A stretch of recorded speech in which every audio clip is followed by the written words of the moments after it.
Hi there everybody, this is David, and Idea Factory just announced a brand new Neptunia game. We knew that this was coming, we knew that they were going to be doing some sort of direct or something else like that today, but we got a trailer for it, and it actually looks pretty good, if I do say so myself.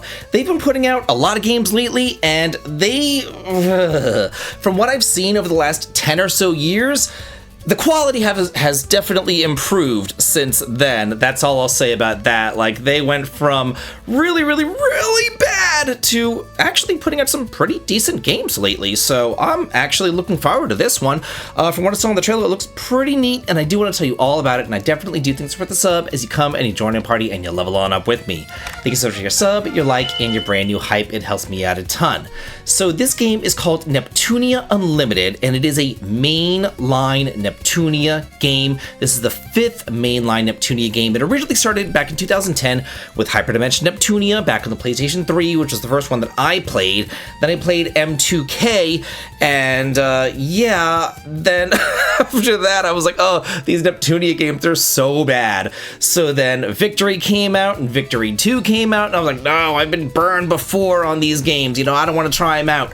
But this one looks pretty good, and it is the first mainline Neptunia game in 11 years. The last one that came out was Victory 2, and that was in 2015. We have gotten spin-offs and stuff like that since then, like Game Maker Evolution, Sisters vs. Sisters, Riders vs. Doggos, and I did play some of those, and they weren't all that good. But again, I have played some good Idea Factory games lately, and like Ariana and the Elder Codex, like that thing is fan-freaking-tastic. Thea and the Wondrous Academy, really enjoyed that, and this one looks good too.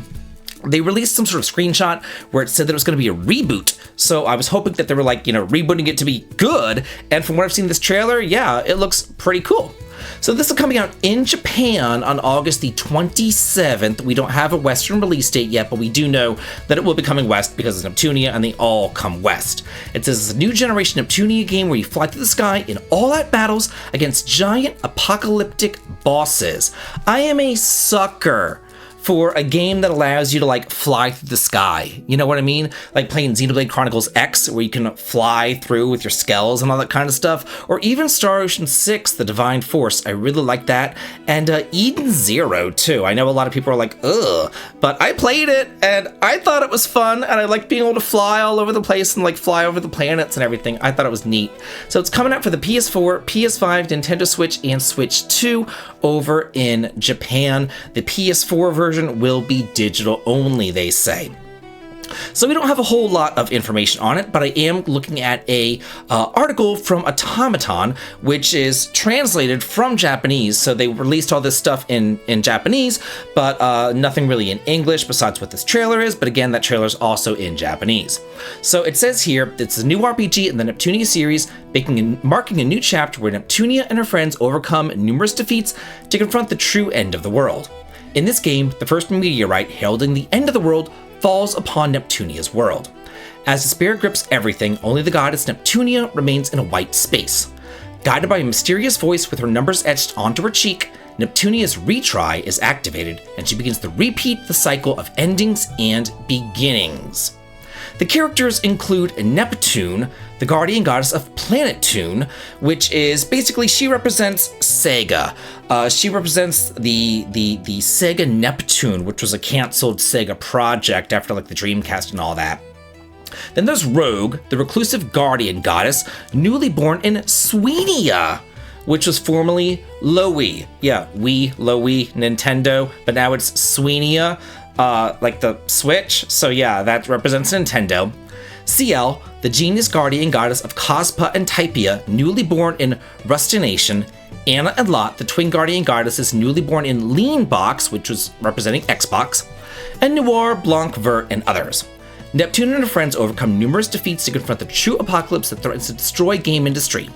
A new battle unfolds as the goddesses save the world by repeating the apocalypse. So yeah, kind of like a world-ending sort of thing. It looks really cool though. It says right here, In this game, Neptunia and her friends will soar through the skies as they please. The screenshots show them flying across the field and moving at high speed along rails. It's said that there will be enemies and gimmicks unique to the air. In this game, all the goddesses will take on overwhelmingly massive apocalyptic enemies. The battles against the gigantic apocalypse boss is called the Apocalypse Battle. I love how they like to repeat themselves so often. In which all the goddesses will participate in the fight. Although details are unknown, it is said that by using the Apocalypse counter skills, they'll be able to block the Apocalypse. God, take a shot every time they say Apocalypse. Like, good lord. By using the Apocalypse counter skills, they'll be able to block the Apocalypse boss large-scale special attacks or unleash powerful attacks. It seems that the battle against the Apocalypse will be depicted through large-scale battles in which all characters participate in actions that allow them to fly through the air. So this looks like the battle system. It almost reminds me a bit of like Atelier Yumiya, you know what I mean? And I loved Atelier Yumiya. It was very open-ish, open world. It was almost kind of like a Xenoblade-y sort of thing, but it was like 4 regions, I guess. Kind of an action-based battle system, almost like a hybrid turn-based action thing going on. It was really a whole lot of fun, and that's kind of the vibes that I'm getting from this one. Kind of an action meets turn-based sort of thing going on here. So yeah, it says that more information about the game includes new costumes for the Neptunias, drawn by the series' familiar illustrated Sunako, as well as the appearances of 4 new goddesses based on game consoles. With new costumes, characters, and systems, it seems that new adventures for the Neptunias will unfold. This thing looks really freaking cool, looks really freaking fun, and maybe it is time for me to finally jump back into the Neptunia series, since I've kind of put it on ice for so long. You know, burn me once, shame on you, burn me twice, shame on me. That's kind of why I was like, oh, you know, the victory ones, I don't really know, all this. And then I played some of the spin-off ones that came out recently, and I was like, oh, so I'm like, okay, it really hasn't changed. But again, some Idea Factory games have come out recently that have been good and that have changed. And from what I'm seeing from this trailer, like it's giving me reasons to get excited. It's giving me reasons to think that this will be good. That's basically what I'm saying. I'm thinking that it will be good, but again, I am waiting to see if we get more information, all that kind of stuff. I don't want to jump the gun on it or anything else like that, but it does look like it's pretty cool. Looks like they're taking their flagship series in a new, good, positive direction. You know, they're not just putting out more jank and junk and things like that. But now I wonder from y'all, what do you think about this game? Are you excited about it? Do you like the Neptunia series? Which ones have you played? And do you think that this one is going to be more of the same? More of that janky junk that I played back in the day? Or do you think that this is actually going to be a really good one? Let me know in the comments, and as always, have a good day.